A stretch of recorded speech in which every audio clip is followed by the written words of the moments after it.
Super Tournament. I am Wolf, and I think my mic may not have been on when I was talking initially there, because I think I switched headsets. But welcome back to the GSL Super Tournament. We've got two ZenX players battling it out here. Line versus Kirix, not Koka. I said it. I missaid it earlier. Tell you guys their ZVZ stats. Look at it on my stat sheet I made here.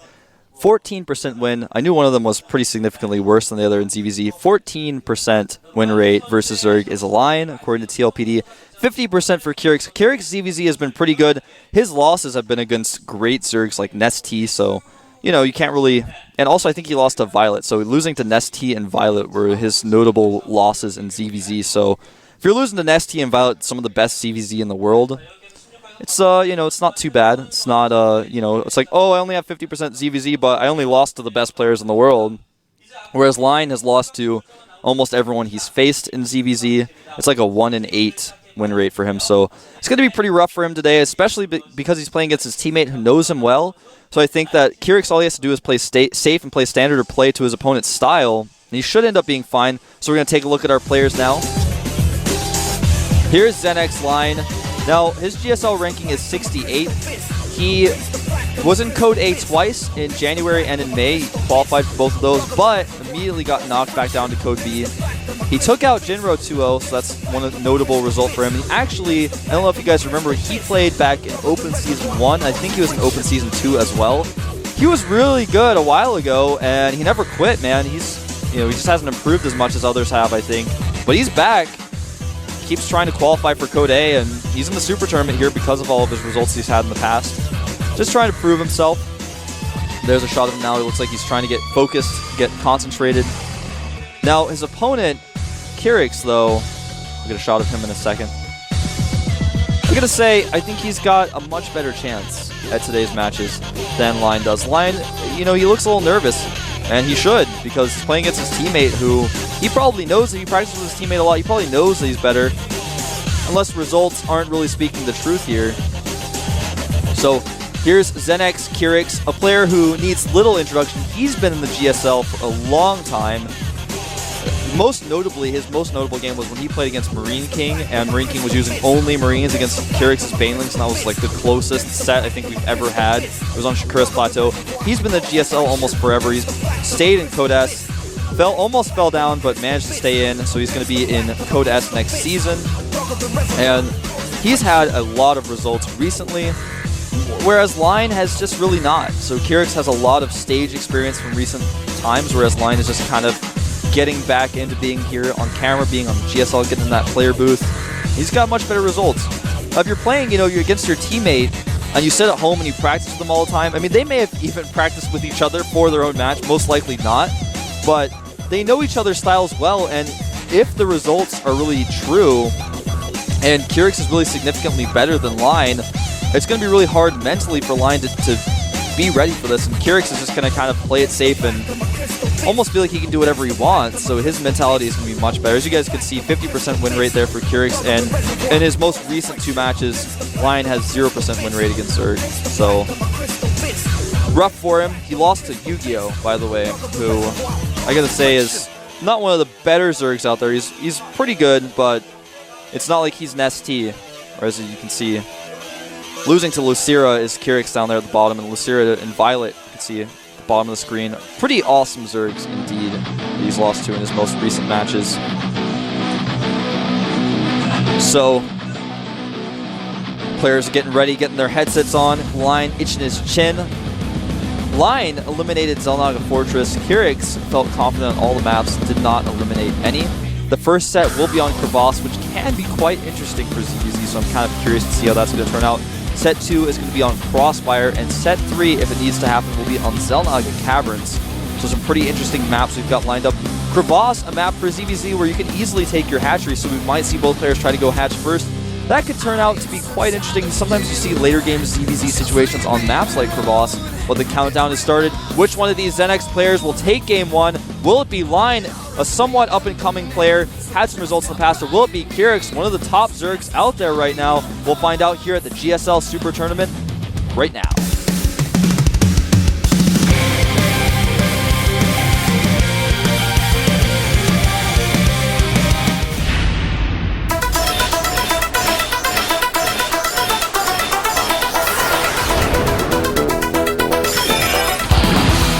Zenex Line versus Zenex Kirin.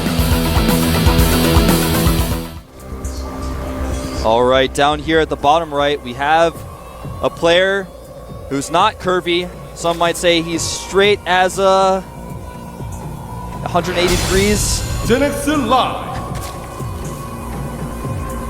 Zenex Line, there he is. Got to prove himself here today because he's in Code B. It's very difficult to qualify. He's done it several times in the past, but it's getting harder every time.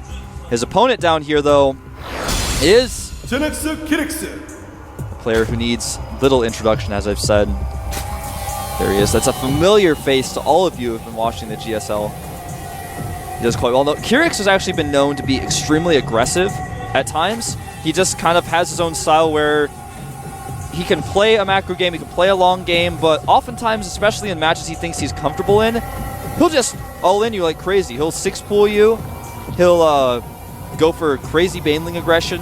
He just loves to do that. He's really, really known for his Baneling aggression in ZVT. Both of these players are going to be going gas first. Now, the reason why they may want to be going high hearts to Sean and Jeff there. I don't know exactly what all of that says because I can't read very quickly, but there's a fan in the audience. Maybe a Korean American, I'm not sure. But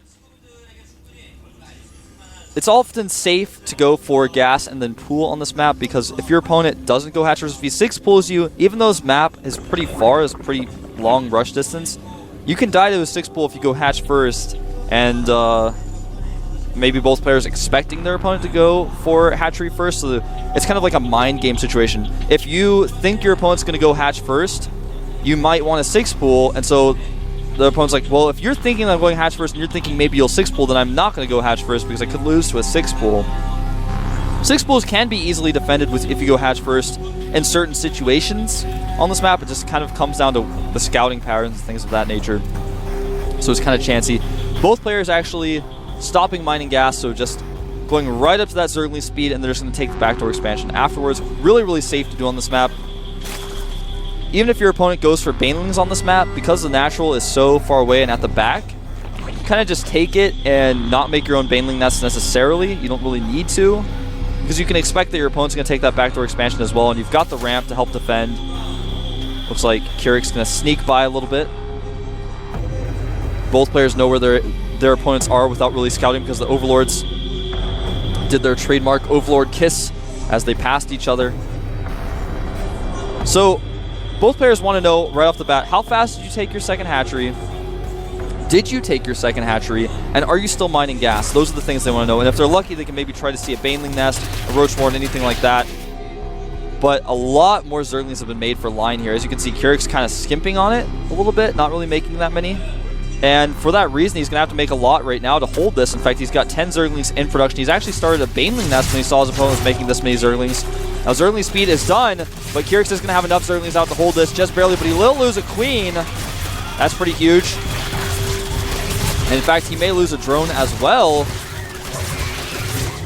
Losing about maybe one or two drones there. Losing that Queen, pretty huge. So he wanted to just kind of skimp on those Zerglings for a while and drone up. May have paid off for him right now. 15 drones for Kirix to 13 drones for Line, so he's a little bit ahead in that regard. He's got his hatchery up much faster, and now he's got a lot of speedlings out. In fact, he's going to use some of these speedlings to run in here. Wants to see if his opponent's getting a Roachmorn, wants to see if he's mining gas at all, and doesn't really get to see anything. But as is the case, Line is actually no longer mining gas. He may be trying to go for a Speedling all-in. If you go for a Speedling all-in and your opponent doesn't make Banelings, it can work quite well, because if he's going for Roaches especially... Oh, those Banelings! That was a close call. It was a pretty close call indeed. But Line has a ton of Zerglings running into the main base of Kirix, and he actually doesn't have any Banelings or really any real defense at all to defend this, whereas Kirix is going to do a little counterattack, but he doesn't have enough Zerglings to do any real damage. This could be bad. Kirix is going to try to sneak some Zerglings in, though, or some Banelings, rather. But if Line controls his Queens properly, he should be fine. As you can see, Kirix trying to use those Banelings for defense. He does kill a lot of those Zerglings, but there's still more in there, killing so many drones. This is looking pretty good for Line. But actually, back at Line's base, he lost a lot more drones than I thought. He must have taken hits from those Banelings. I can't imagine how that happened. I was looking at Kirix's base when that happened, and I just can't understand why those Banelings would have hit. He had 2 queens at the top of his ramp, and there are 2 Banelings coming in. 2 queens, if they target those Banelings down, should not be able to kill any drones. So a little bit sloppy there by Line. Now Line going to continue this aggression. But Queen getting in a good spot, just barely, where she can't be surrounded as easily. Kyrix will hold this nice Baneling. Puts a lot of those Zerglings, but Line actually just going to continue to make more and more Zerglings, trying to run through here. Kyrix keeping his Queen in a good spot where she cannot be surrounded, right in between the spawning pool and the hatchery. Now that Queen getting so many extra hits off, and with 10 drones out for Kyrix to just 4 of Line, it looks like this game may end here pretty soon, as Line is just not killing any drones. He's just making more and more Zerglings, not killing any drones, and eventually Kyrix is just going to overwhelm him with a better economy. Finally, Line decides to go into the backdoor expansion. Get a shot of it in a second. Finally decides to go to the backdoor expansion where a few drones are vulnerable, but he waited so long that Kyrix was already prepared for it. Kyrix starting to take a pretty intense supply lead right now. 16 supply to 11 supply. It's a pretty huge deal though when it's 8 drones to 5 and you have a bigger army than your opponent, especially when you clean up some of these Zerglings out here in the middle of the map.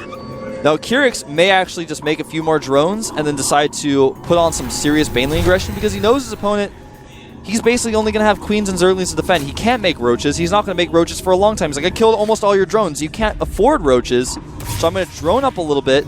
As you can see, he's gone up to 12 drones now. And as soon as he gets that drone count up to where he wants it, he's just going to crank out more and more Banelings, most likely. Notice he stopped mining gas, wants to get as many minerals out as he can right now. He doesn't need that gas quite yet, wants to get as many drones out as he can. Then he'll switch some of those drones over to gas production, then attack with that timing. He's got a lot of Zerglings outside of the main base of Kyrix, as you guys get a shot of now. Even one Baneling coming to join the mix. Things are going to get really bad here for Line pretty soon. He does have those Queens blocking the ramp, but when Kyrix comes out with his better economy and just crushes through those rocks if he wants to, or he can just break through those Queens with just a superior Zergling force, it's going to get pretty bad. Alternately, we could see Kyrix just, he knows he's so ahead, he knows his opponent has to invest a lot in defense right now. He could just make a Roach Warren and start playing a longer game because he's got that significant advantage, but I think he's just going to try to end it, most likely. 26 drones out for Kyrix to just 17 of Line. So Line's been trying to drone behind this. He basically has no other choice. He knows if he makes Zerglings only to try to defend, you know, it's not going to work. He's going to have to use those Queens. He's going to have to play a little bit risky here. Those Queens do have a lot of energy stored up as well. And you might be thinking, well, if he stores up all the energy for Transfuse, he sits at the top of his ramp, he's losing Larva Injects. Well, Line's economy is so bad right now, he can't even support all the Larva that those Queens would have been making. So it's kind of working out for him here. Line actually supply blocked right now at 28. He just now started his Overlord, so he is not looking like he is in good shape. Now, Kyrix is actually going to make a Roach Warren, and I like this choice. He sees the Queens are blocking. He's like, if I try to go for a Baneling attack, it might not really be cost effective. Let me do something that I know will make me win this game for sure. And that's exactly what he's going to do. Line sending some Zerglings out, trying to scout, trying to see if his opponent is making a lot of Banelings outside of his base or not. He's going to see a sizable Zergling force, but he's going to see no Banelings. Ooh, is he going to target down this one Baneling? That would be pretty huge. No, he's just going to try to run by and scout his opponent's base. He wants to see, did you make a Roach Warren? And he is going to get in here and see it. Most likely he's going to see the lair. The Roach Warren is actually at the back, but he will get in there and see it. Actually, take a look at that vision. Me and the Observer and I just both did the same thing. I like go and click on that very same Overlord and jump back into the base to look at the vision. So that's how vision works. You have to click on something. That was pretty funny. Alright, so right now supply-wise, Kyrix has taken a pretty serious lead. He's 20 supply ahead of Line. He's going to put on a little bit more aggression with these Lings, or at least try to. He's going to say, oh, if your Queens aren't blocking, I'm going to run into your base. Now, Line does have enough economy now to where missing those injects is going to start to hurt him a little bit. Kyrix is going to get those Roaches out. Line has started his own lair. And actually, he's got a lot of gas banked up. I wonder if he may try to go for Spire Tech, because that would actually be an interesting choice and maybe one of the only ways he can kind of come back here. No, he didn't see that Roach Warren, so he doesn't really know what his opponent's up to. Nice. I like the Hydra Den. Makes the Hydra Den. Hydra Den, do you guys know how much it... Whoa, both of these players are going to make a Hydra Den. That's a little early to make a Hydra Den. Oh, hold that thought, because here come Kyrix's Lings coming in. They're going to see everything. See the lair, see the Hydra Den in the Evolution Chamber. And he's going to crush through a lot of these drones. Now, I'm going to tell you guys why I think Line is going to make the Hydra, because normally you make Hydras after you have a lot of roaches, and the Hydras just kind of supplement your roaches. You make it after you have so many roaches that, the roaches just kind of bunch up, and the ones at the back aren't really getting damage out. So you make the Hydra because the Hydras have longer range and shoot behind the roaches. What I think Line may be doing with these Hydras is getting them kind of defensively. He may try to hold the top of his ramp with Hydras while his opponent tries to break through with roaches, because if you have that ramp advantage and you've got that concave at the top of the ramp, Hydras can be quite good. If they're not really worried about moving forward and they're not trying to run across the map, they could be pretty good. So you may try to use those Hydras defensively, but I don't think it's going to be enough. Kyrix just has a 30 supplier lead right now. Look at all those roaches. He's going to have roach speed here pretty soon, significantly faster than his opponent's going to have roach speed. Kyrix is trying to get those, or Line rather, is trying to get those Hydras out. He's got 4 Hydras on the way. He's getting a +1 missile attack, but like I said, Kyrix ahead on that again as well. Both players researching that Groove Spine, so we've got pretty similar production tabs. The only difference is that Kyrix has an army behind his, and he's got all of his stuff is ahead on the production tab. He's making it faster. As you guys can see, he's trying to get those Hydras up there to help defend. He may try to use some Queen Transfuses to hold off, but this is just so many units I don't think he can hold. He can even use that Baneling to attack the Hydras if he wants to. Once these rocks fall, it's going to be pretty bad, and the Hydra range isn't done yet, and he's actually just going to break up through here. There's just way too many roaches. Lion trying to use these Hydras defensively, but it's just not enough. Hydras have been crushed through. GG! Can't hold it. Way too much stuff. I liked his style, trying to make a lot of Speedlings. The map is pretty big, but Kyrix held it off brilliantly with some good Queen micro, kept his Queen always in the best place where it couldn't be surrounded. And that kind of thwarted Line's plans. Sometimes on the map like that, where you've got a wide open ramp, if the ramp is exposed, you can sneak in there, do a ton of damage with your Speedlings, target down Queens, target down drones. Kyrix did lose that one Queen, and after that, Line should have just backed up and said, okay, I made a lot of Speedlings, but now I just need to switch over to drones. Kills of drones were kind of even now. I got some good scouting information, but he just kept making Zerglings, and if you keep making Zerglings and your Zerglings aren't doing anything and your opponent's making drones, it's just like writing your death wish. It's like telling somebody to kill you. That's basically what you're doing. You're just making your own death. Digging a hole, digging your grave. Yeah, that's the phrase Americans use. Digging your own grave. That's the one. All right, the countdown has started. Will Kyrix close out the series 2-0, or will Line show us some better play, make some more drones? Maybe the map is Crossfire. We'll see who takes Game 2 here in just a minute on Crossfire SE at the GSL Super Tournament.